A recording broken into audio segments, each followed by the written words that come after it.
How's it, everybody? So today we'll go through a mastering session here in Wavelab. I chose to use Wavelab Elements so that we don't have to worry about those who don't have the pro version plugins. We're going to use stock plugins and free plugins so that anybody can do this. Right, so we'll start off with normalizing, right, getting our levels right, and then we'll go into how to create a mastering chain. Right, so in a mastering chain, as you'll see here, this is my master section where I just have meters so that when I flip between one clip and the next, I don't have to jump between meters.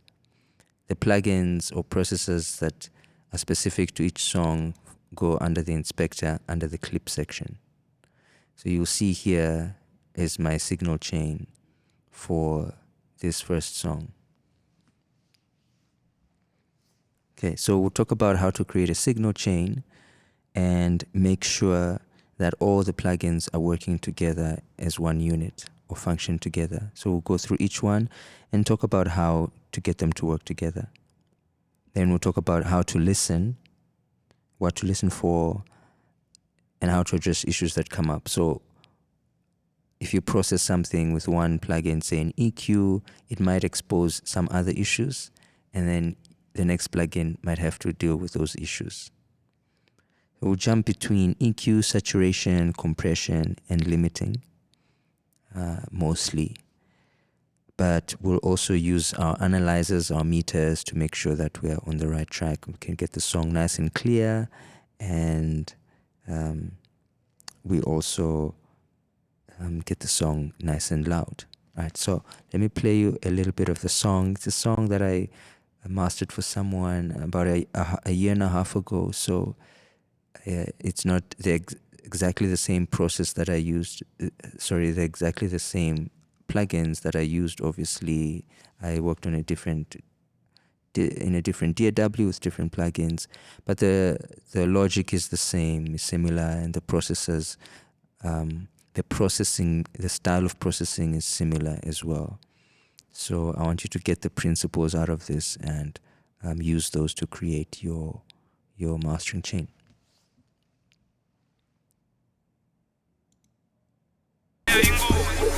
Sorry, 9mm, 9mm, umbo, John Wick,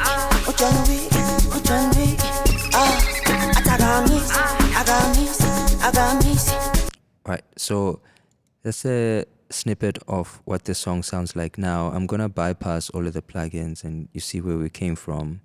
You get to hear where we came from. Right, so I'll play a different section of the song.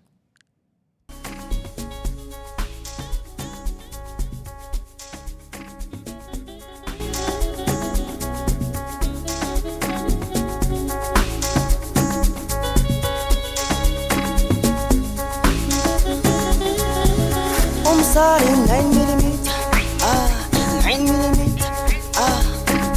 Okay, so that's kind of what we're working with.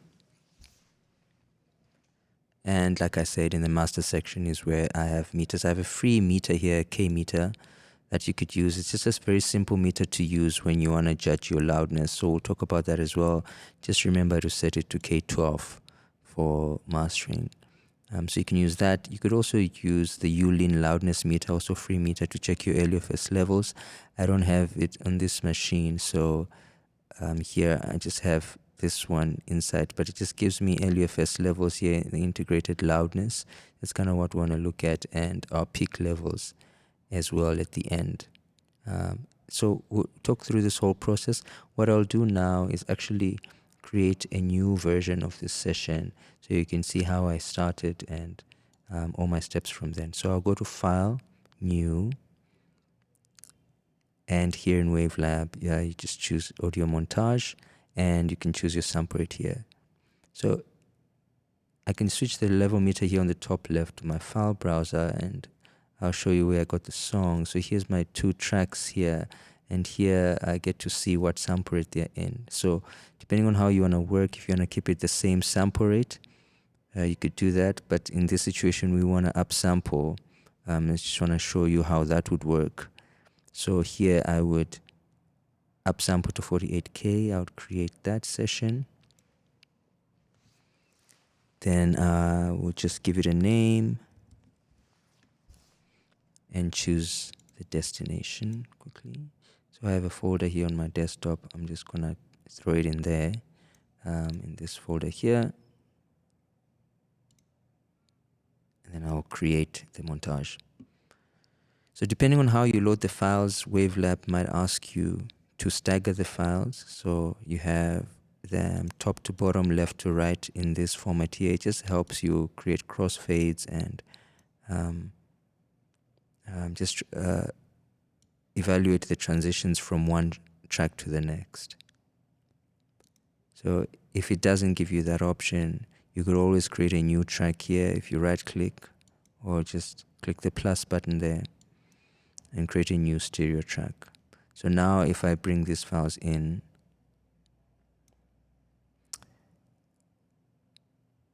I'll get to stagger them. But first, just to confirm that my sample rate is changing from 44.1 to 48, you can see on the bottom right, my session is in 48 kilohertz. So I'll choose convert files to my session sample rate. And there we go. So now I can stagger the files myself. And then later we can just make sure that these two songs overlap and have a nice transition from one song to the next. Alright, so as you can see now with the waveforms, the songs were mixed pretty loud. So this is our first step, is to make sure that our level balances, our level corrections or gain staging is done. So you can do some sort of normalizing at this stage to get your tracks ready. So in Wavelab, you could use some sort of normalizer function. There's a couple of those that you can go through in the edit tab. Or you could use a plugin. So in the inspector here, I don't have any plugins now in this new session. So remember, we want to process the clips individually. So I'll choose clip here on the right. And you could use an LUFS meter, an RMS meter, a peak meter, whatever kind of works for you to just make sure your levels are consistent coming in. So here I'm going to use this free meter here, the MV meter, show you how that works. And I'll quickly get the levels right on this guy.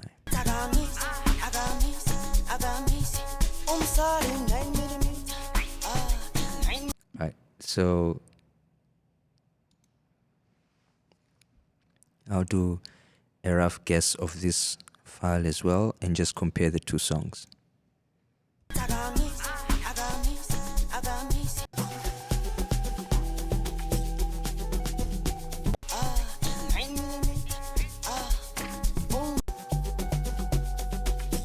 Okay, so from that bit of audio, you can hear that the first track is a little bit more low end than this one. So talking about stuff 60, 50 hertz and below, is just a lot more of that low end rumble in this track.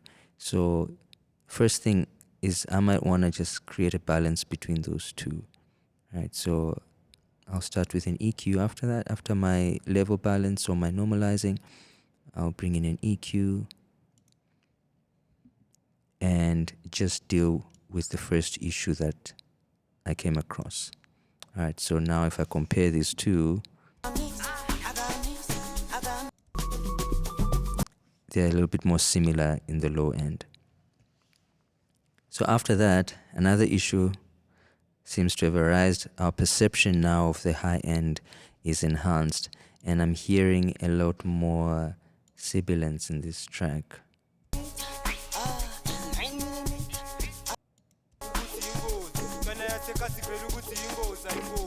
Alright, so here I might go into dynamics, bring in a de-esser. I like to start just below 4000 hertz.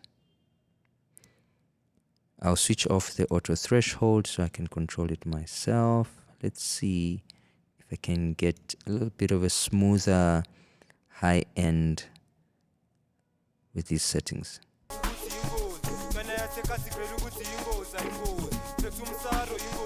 Okay, so it's working quite a bit there. We'll leave it for now, and then we'll carry on with our mastering chain. So at this point, I'll go to my suite of plugins. In Wavelab, we have what's called the master rig. And here I can create a quick mastering chain. So I usually start with an EQ. We can load a compressor, saturator, an imager, and finally a limiter. So we always want to keep our limiters at the end unless you have a very specific reason why you want to have it in the middle. But limiters, maximizers, those type of things usually come in at the end. Right. So if I listen to this song now,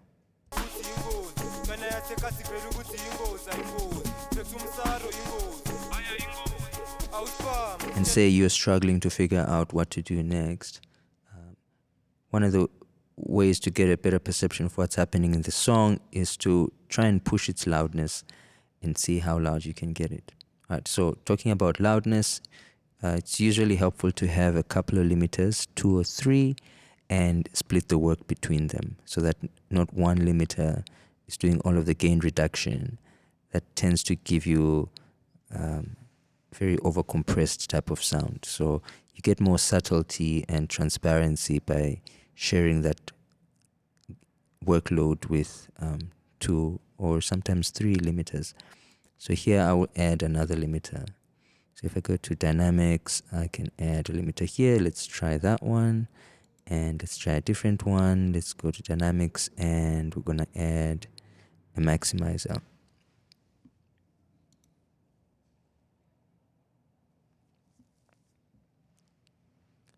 Okay, we'll go back to the first limiter. So we want all the limiters to be at 0 on the output, except the last one. So on the last one, I'm just going to drop that to -1 to start with. Then we'll come back to the first one. I'm going to raise the level again just to see what the song is doing when I push it. So we're looking at a gain reduction of about 3 dB, right? To start with, maybe 2. So let's just push that button there. Let's turn that up and see how loud we can take this song without over compressing it.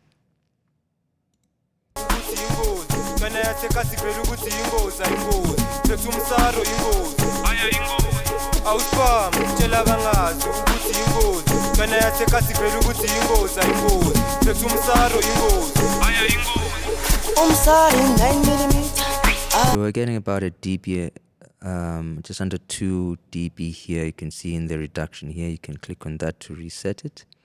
Okay. Then I'm going to the second limiter.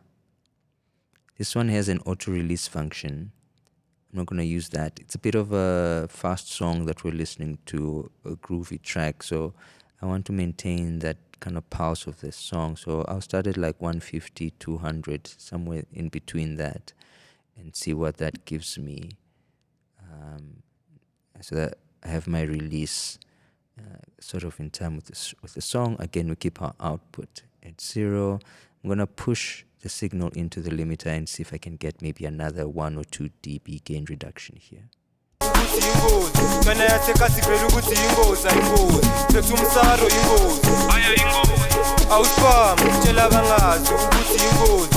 Alright, okay, let's go into our third limiter. So this one's already working a bit. Let's see what this one's doing. It also has some clipping here. This will help me control the peaks in the track, but I want to do a little bit more of that peak control in a second with saturation. So we'll start with the limiter first. Let's push this a bit and see if we can get another dB in here.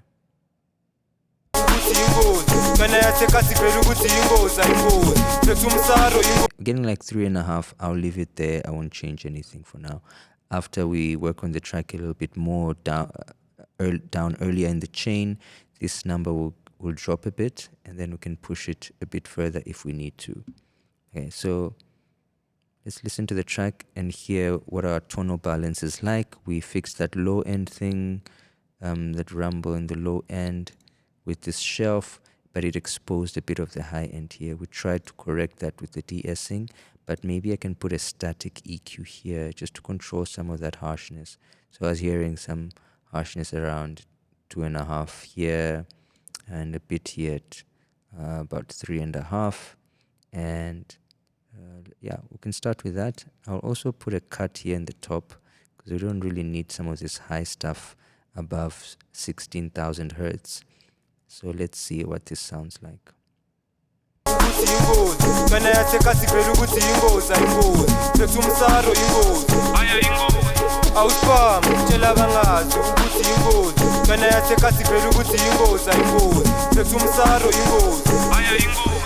Umsari 9mm, 9mm, boom. Okay, we'll leave it there for now. See what our DSO is doing now. Okay, it's okay-ish. I'm fine with that sound for now. We can do a little bit more high-end taming with these bands if we need.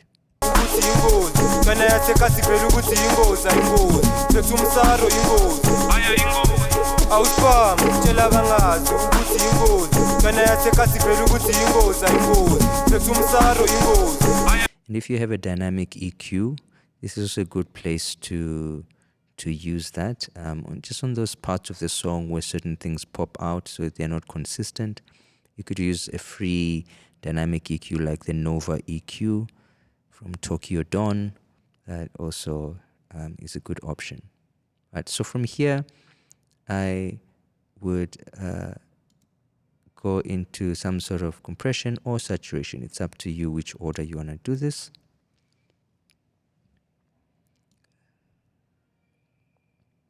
I'm going to create a crossover here at about 90 or 80 hertz. And I'll listen to the low end, and then I'll listen to the high end. Right? That's if you want to control the low end. If the low end was really out of control, maybe then you want to do this. In this situation, I think I'm okay. So what I'll do is just use a single band. Okay, so now this compressor has a tube function, which might give me some bit of drive or saturation. Again, the saturation is going to help my limiters not have to work so hard on those peaks. So I'll change this to tube, put a little bit of drive there, and turn up the input until I get about a dB of gain reduction there. I'll put my attack to 20. I'll start at 20 because I don't want to crash all of the transients. And I'll turn down my release to kind of where I had it with the other plugin, just around 150, 160, between that and 200. So let's turn this up, see if we can get about a dB of gain reduction.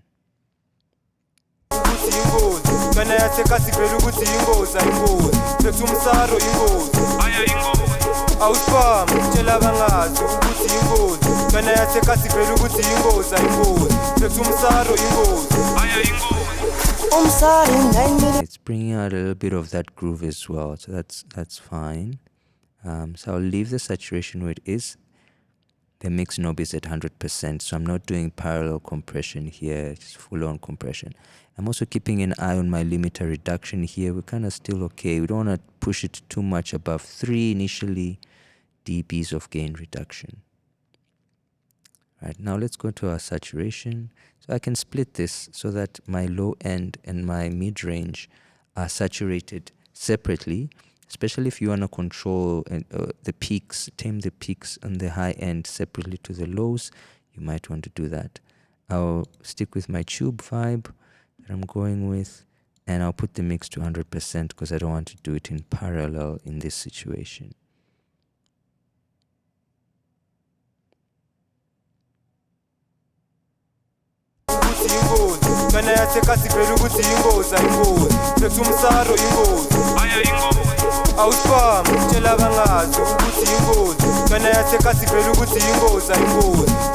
I'm not going to go more than that on this. Right, then we move on to our imager, and here I can isolate the lows from the mids and highs again. Let's see what the lows are actually doing in this situation.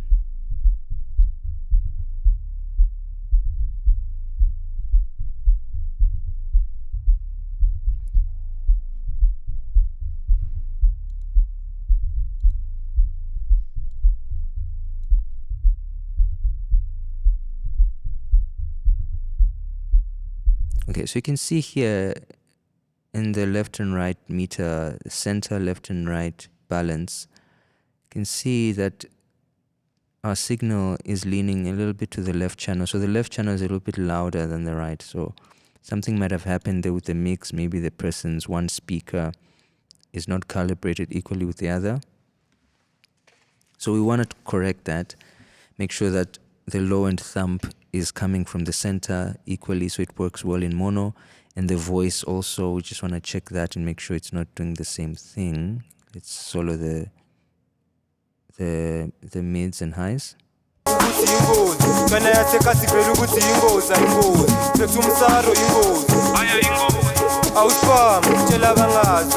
So the vocal is saying it's also kind of leaning to the left.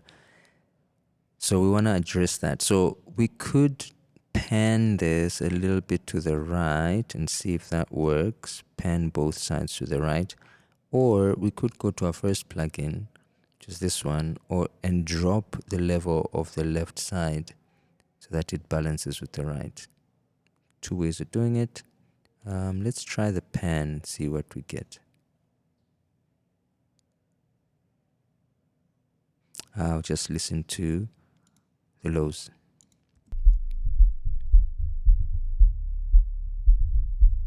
Yeah, it feels like it's more centered there.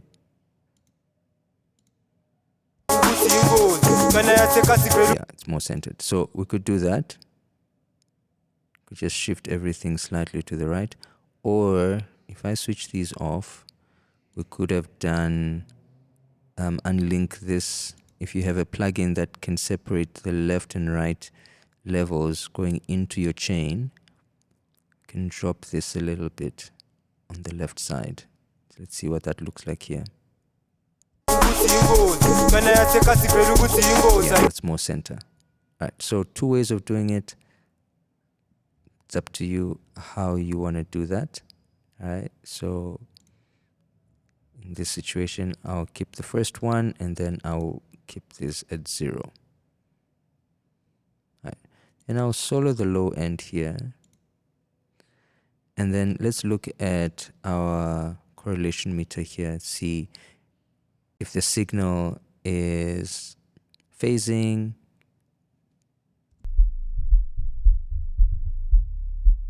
Okay, I'm going to tighten this up a little bit. Let's make it 70 or 60 hertz. Sorry, 70 or 60% more narrow instead of 100% where it was.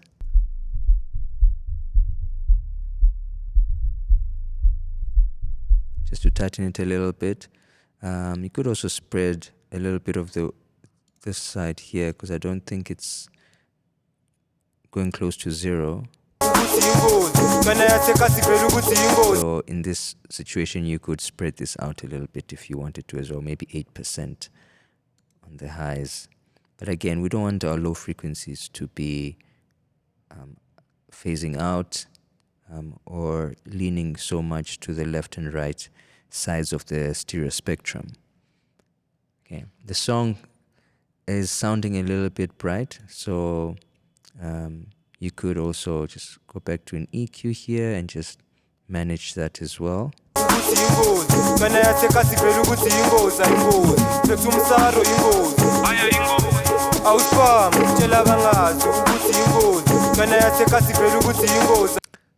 Another option would be to go back to your first EQ where we had our low shelf cutting here and then bring that back up just to rebalance that perception between lows and highs.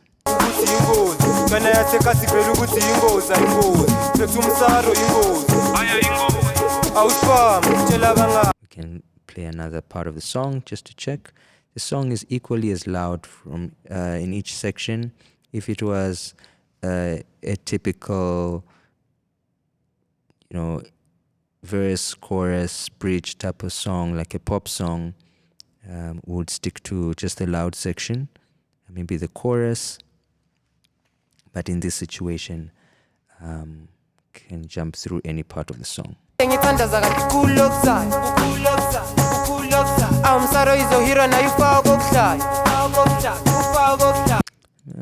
make sure that my low end's coming through. No, that's why I'm not getting my low end.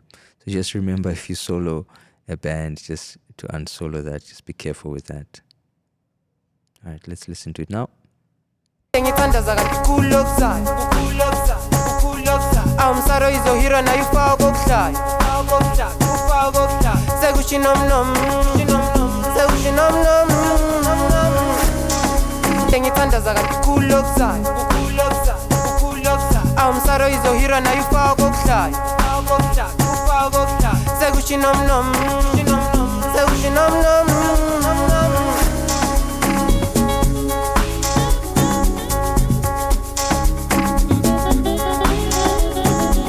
Making sure all the plugins are working together. Now I can just go back into my limiter, see what it's doing. I'm getting about, let's see how much we're getting here. Getting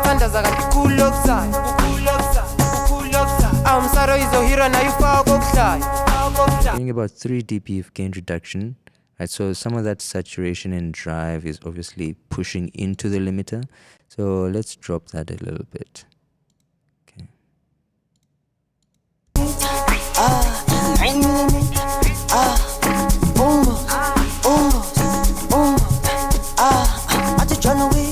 Okay. So now we will go into our next limiter.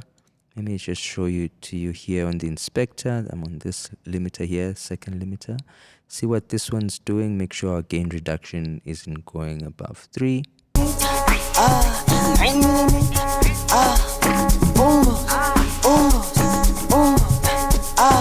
So this one's okay. I'll go to the last limiter here, the maximizer. See what this one's doing. Let's click and reset the gain reduction meter.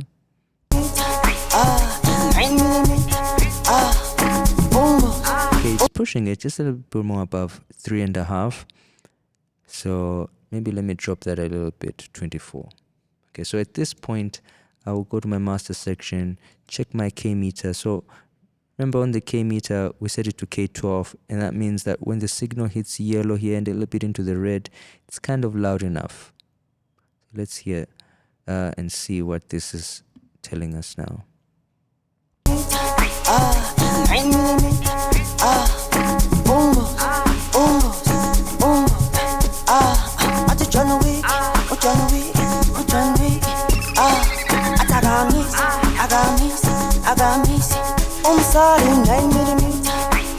Alright, so we can do that.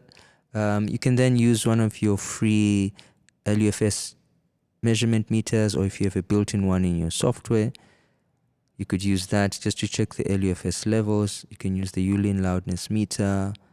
There's a bunch of others. You could use Span as an LUFS meter in there as well. And this machine here, I just have this inside plugin. So I'm just going to use this one. And usually, if you have like a loud section in your song, if you can get that to about -11, -10 LUFS, it should round off to -14 if you are working on a pop song. When it combines the quiet sections, the verse, the intros, all of that. But in this dance kind of song, it's going to pretty much stay consistent, and it's going to be loud the whole way through.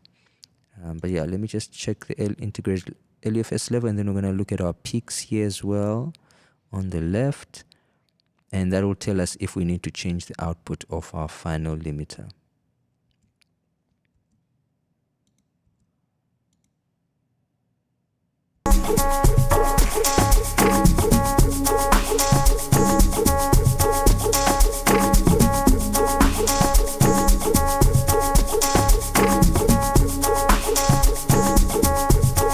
Okay, so you can push this a little bit more.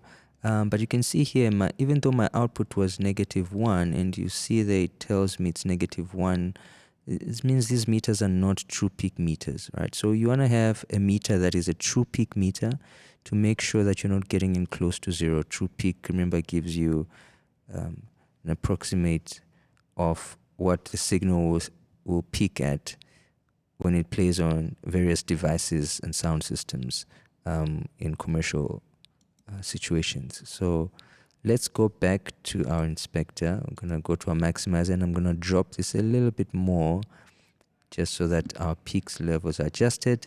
But I'm also gonna push it a bit more. I think I can get a little bit more level, maybe in this limiter, because this one wasn't doing so much. Maybe I can push this a little bit more. So maybe let's make that 4.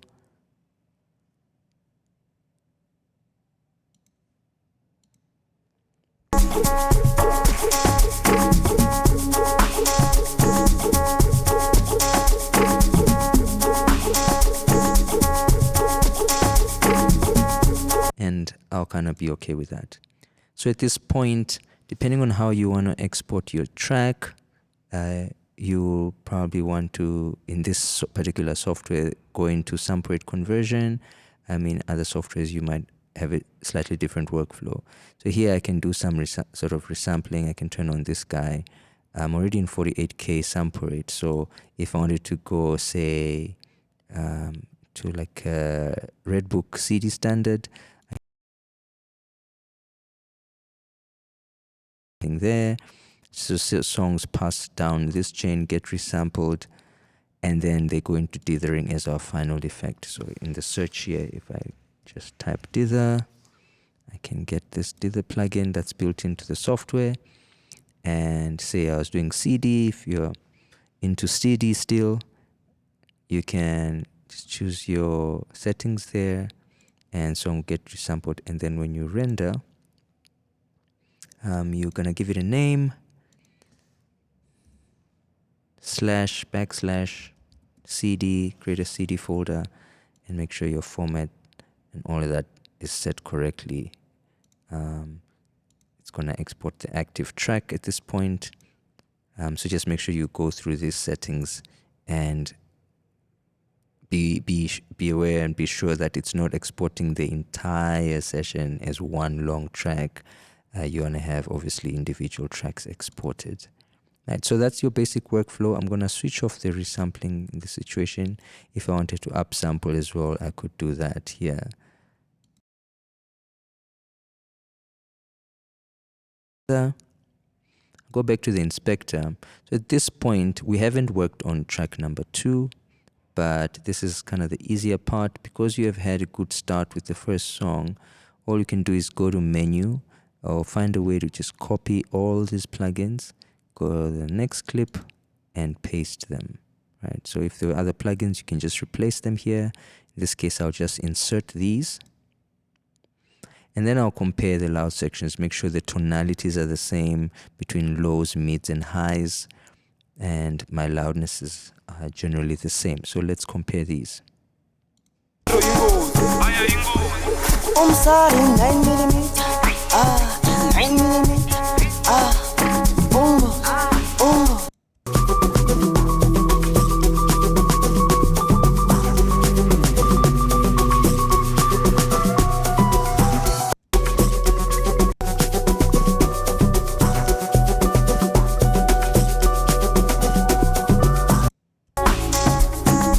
You can hear now this second track, this is mixed different. It's slightly louder than this first track. So on this second clip, make sure I've selected it. I can drop that final limiter a little bit just to match with the first track a bit more. So you can see it's also a little bit warmer on this side. So it's either, in this situation, I might want to maybe turn down the brightness a little bit on this guy. So on the EQs that I have, I could just push those down a little bit more, or change the Q so it gets a little bit more of the frequencies there, such as this one here. Maybe make that one a little bit wider. just to match that other song in tonality.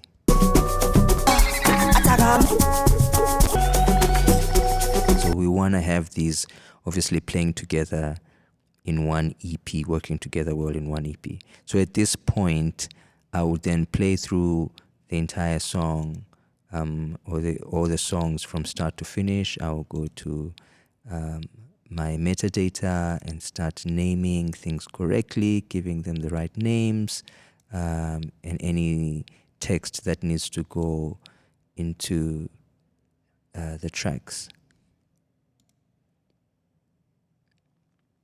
I would also, at this point, just work on my fades. So for example, in this song, it starts pretty abruptly. We don't want that to disrupt any sound systems. So you might want to start with a fade there, and also check the endings and the overlaps between the tracks.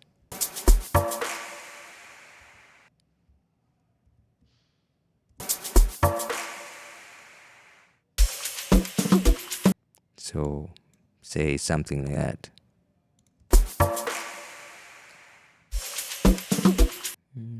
Maybe a bit more of a gap.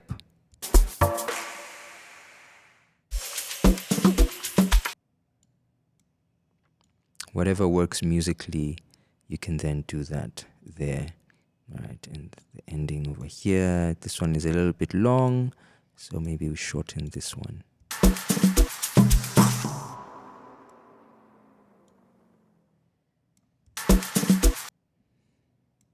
Right, and that's your basic process. So we've spoken about normalizing, we've spoken about creating a mastering chain and making sure that the plugins are talking well with one another, are kind of communicating well with one another.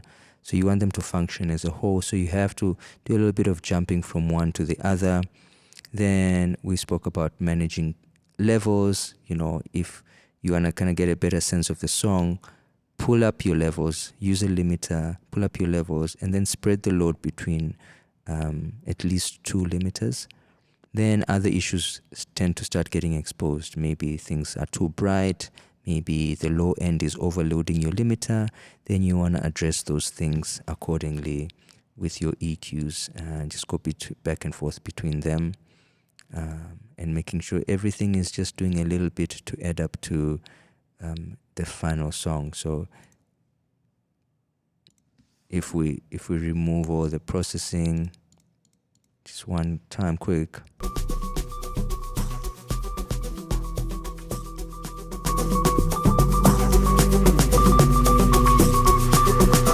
Just check that it's all actually working all right. It's not harming anything. We had that one plugin at the beginning that was rebalancing the left and right. We want to make sure that that's not ruining this song. Maybe it was the same sound setup, speaker setup, and it also affected this next song. So let's just check the left and right balance here. Okay, so I don't know if it's working for this track, because this one's leaning a little bit to the right. So on this track, we're gonna switch this off.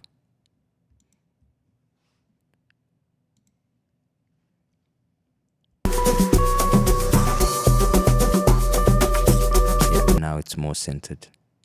So that's what we want for this track. And just those little checks, make sure that you're getting into all of those little details. All right, this is the previous version that I had of this mix. I can play you that example. I'll just fix that balance on the second track.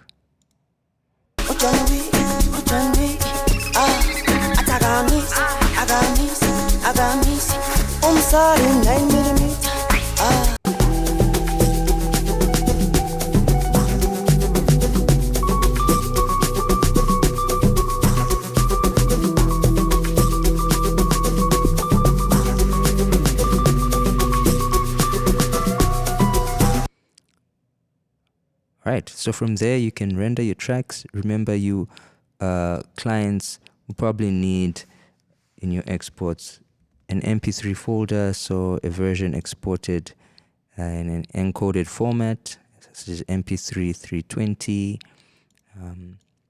They might also need wave 44 kilohertz. Remember, for that you might need to do some resampling.